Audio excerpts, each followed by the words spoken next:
Great, thanks, Christina. My dog would actually love to be in that petting zoo right now. He would just be laying on his back with his paws up. I'm Jeremy Thake. I'm here with Darrel Miller today. Thanks for joining me, mate. Hey, Jeremy.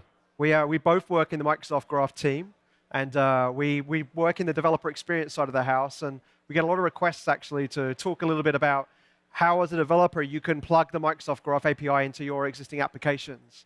And so we figure the best way to do that is to show our SDKs and talk a little bit about the benefits you get from those SDKs with what you've already got. In this case today, we're going to show in .NET, but we have these SDKs in other languages and platforms as well. Absolutely. So elevator pitch of what the Microsoft Graph is. Go. Microsoft Graph, it's an HTTP API that has all of your data and your organization's data, and it's really easy to get access to it in whatever applications that you're building. It's such a dev answer. Absolutely. I think I was just on the stand, and an analyst came up and asked, and so my elevator altitude pitch is, you know, like you work in one Outlook all day, you work in Word all day, you work in Planner and To-Do. Essentially, the Microsoft Graph allows you as an app developer to get that data out into your application. So you can go create tasks in our To-Do experience around your business application. And then the benefit there is that when they go into To-Do on their phone, they can see the tasks that your app has created. Rather than you going creating your own task repository and all your own interfaces, you can reuse the constructs that they use across many different apps. Yeah. And so that's kind of like the altitude. Yours is the dev. Which is fine. If you talk about the capabilities that are available, we could be here for the next 25 minutes. Very true. Graph covers so many different aspects of Microsoft 365, Windows 10, and the enterprise and security features. Yeah, and so the other big bit of feedback we've had, which we've been on a journey on for the last few years, is as a developer, traditionally people will go against our REST APIs and kind of hardwire everything with URLs. We've come a long way in the last few years with the SDKs, and so Darrel, I really want to show you from just to showcase where we've got to and how easy it is as a .NET developer to use our SDKs and get started with the graph. Absolutely. Well, do you want to take a tour around our docs? And go crazy. OK, excellent. Yeah. So the place to always start with Microsoft Graph is graph.microsoft.com. It will take you to our documentation portal. And as of build, we now have our getting started documentation right in the table of contents. So we have an overview page. We have a little video of Jeremy and I showing you more things about the SDKs. And we've got some instructions on how to install it and how to get started with a client. And I'm actually going to walk through that today and actually show you the process. That's awesome. The other really interesting thing that we have now in the docs that we have from build is we have code snippets. So if you go down to the bottom of our docs here and go into the reference documentation, which takes a little bit of time because we're on a network there's a lot of other people on at the moment. And we'll dig into something like users. Everybody needs users in their app, and we already have users in the graph driven by the AAD users. So we look in here, we say, OK, well, what do we want to do? Let's say we want to get a list of users that are in our Microsoft 365 tenant. And we have information here, and as Jeremy mentioned, we had documentation of how to make that HTTP request, what the authorization headers are needed. But from an SDK perspective, the important thing is we now have SDK samples here. We have a simple one, and then we have a slightly more complex one down here. We have it both in C# and JavaScript at the moment. Keep watching. We'll soon have this available also in Objective-C and in Java. So for a demo, let's start with this code. I'm going to copy the code. And I have just a plain, simple Visual Studio .NET Full Framework console app here that I've kind of started. And obviously, HTTP calls over the wire are async, so I have the little run method that's going to run async. And I'm just going to paste this code in. And here we have now a graph client. We get the red squigglies, of course, because we need a NuGet package in order to be able to use this graph client. So heading back over to the docs, we go back to our use SDKs, and we want to install the SDK. And for .NET, they're just NuGet packages. We have the instructions also on how to do it for Java and all of our other languages, but let's just stick with the .NET. Let's copy these instructions to copy these packages over. I get a spinning wheel on doing a copy. Let's see whether it actually copied into my clipboard. And we're going to paste this into our package manager. And through the magic of local caching, hopefully that's not going over the wire. The joys of ShowNet. And so while that's doing that, obviously it'll be a lot quicker on your home PCs or on your work internet connection. But the notion that the other kind of pushback we had, other than like not necessarily knowing how the code up to get those simple user calls through, was that effectively now we have this for the beta as well as the V1. So if you're trying to experiment with some of the new things we've announced this week that are now available on beta on the graph, you can now do this using the beta SDKs, which we didn't have before. So whether you're using V1 stuff that's generally available or you're experimenting with the beta APIs, we now have that SDK available, which is great. So we actually pulled 3 NuGet packages in. The first one pulled in 2 NuGet packages. It pulled in the main graph service library, as we call it, which has all the generated types and all the request builders. And then it pulled in our core lightweight library, which just has the cross-cutting concerns, throttling and rate limiting and secure redirects and authentication. So, and then the last but not least is we pulled in a little auth library, which helps, it has some adapters to help us work with MSAL. So we'll see all of that working in a moment. Let's go back to our code here.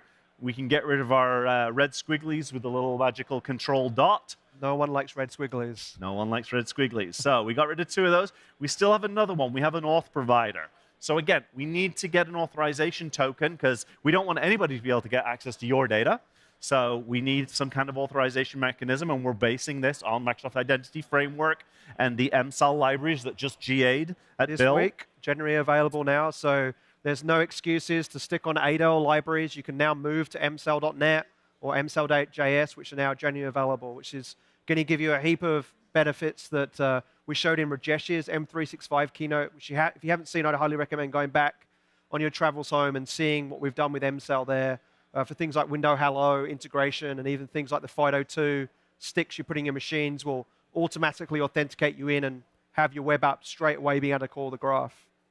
So the challenge, of course, is with OAuth, there are a bunch of different flows that are appropriate in different scenarios. Whether you're building a web app, whether you're building a console app, there's a whole bunch of different flows, and we have different providers for each of those. Right. So we have this piece of doc here that says choosing an auth provider, and we go through each of the different flows, and we just kind of show you the code here. We have a link that goes back to the Microsoft Identity docs that has a much more fully featured description of when you should be using those scenarios. Yep. So authorization code, client credential for server-side stuff on behalf of, implicit, device code. We're going to use the interactive flow, and I'm just going to copy these 2 lines of code, go back into our demo, paste these 2 lines of code here. Because I pulled in the NuGet package earlier, I'm going to just do my magic control dot a couple of times, and all the red squigglies go away. Now, you'll notice I did have these 2 lines of code that I'd pre-created here. You still need to go through an app registration process to get a client ID. Right. And you have to choose what scopes that you want to consent, the user to consent this app to be able to get access to your data. And just so you guys know, portal.azure.com is the place to go register applications to get that client ID. And that's where you request the scopes you need to get at all your users or get at maybe the user's calendar. And again, all of that requires the user to consent those permissions. It doesn't just automatically get you that data without that user specifically giving your app that consent. And we have quick starts in the Graph Home documentation that make this process a lot easier. Right. So we seem to have all the pieces in place. We have no more red squigglies. We got to actually prove that it's going to work here. So we're going to go and get a set of users, and then I'm going to iterate over those users.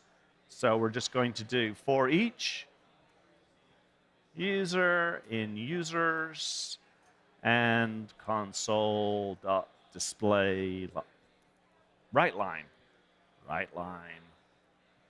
user.given name. Okay, because we do have to prove to you that this actually works. Okay, so. And I'm taking it Megan B is going to be famous again today as the... Oh, no. you will be introduced to my family. This is my own personal That's right. Office Nothing 365 like production tenant. data being demoed live on stage. Not really production data. Well, Just although my don't- wife might think it's As you production type data. your password, just don't mumble it to yourself to pronounce it to the whole world. So as we're logging in, we try and get access to that data. It recognizes that we don't have a token, so it's going to pop up the MSAL login prompt, which is currently negotiating bytes over the network. Everyone turn off Wi-Fi right now. That's right.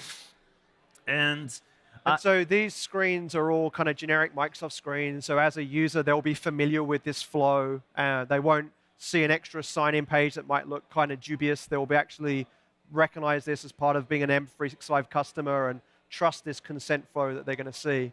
And if I had never signed into this application before, it would give me that extra step to say, Asking, is this application allowed to access your data? There we go. Look at that. and there you go, showing up on screen now, picking your account.